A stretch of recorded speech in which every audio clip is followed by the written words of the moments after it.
आज का हमारा क्वेश्चन है, क्या जनरल कनिंघम कौन थे?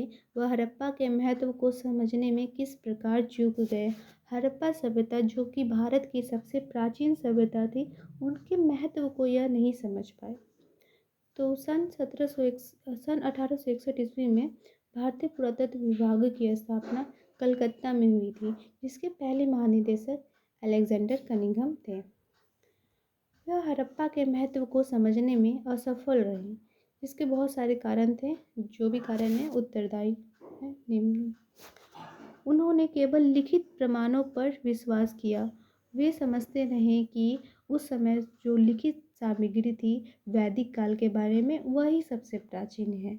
इसीलिए वह हड़प्पा सभ्यता को वैदिक सभ्यता से ज़्यादा पुराना नहीं माने और उसी के अनुसार जोड़कर देखते रहे। उसने हड़प्पा सभ्यता में कोई विशेष रुचि नहीं जताई, क्योंकि उनकी रुचि कहीं और थी। उनकी रुचि आरंभिक ऐतिहासिक काल यानी 6ठी शताब्दी BC में से संबंधित पुरातात्विक वस्तुओं की व्याख्या में थी। इसीलिए वो इस ओर ज़्यादा ध्यान नहीं दे पाए। उन्होंने हड़प्पा के अवशेषों को वैदिक काल से जोड़कर देखा, जबकि वह इससे भी ज़्यादा पुराने थे। वे अंग्रेजों द्वारा लाए गए हड़प्पाई मोहरों की प्राचीनता को नहीं समझ पाए। हालांकि इनके समय में एक अंग्रेज ने इन्हें हड़प्पाई मोहर दिया था, लेकिन वह इनको नहीं समझ पाए और वह इनके जो मोहर थे उनको वैदिक काल से जोड़कर देखते रहे, जिसके कारण से वे हड़प्पा के काल निर्धारण में असफल रहे।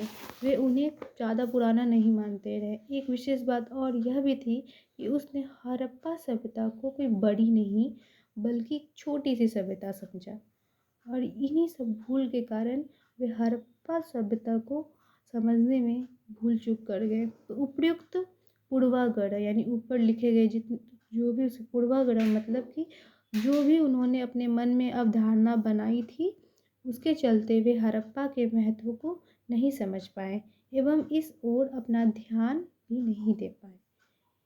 तो इस कारण से अलेक्जेंडर कनिंघम जो थे, जो कि हड़प्पा सभ्यता के बारे में पहले बता सकते थे अगर ध्यान दे पाते तो, लेकिन वे भूल कर गए।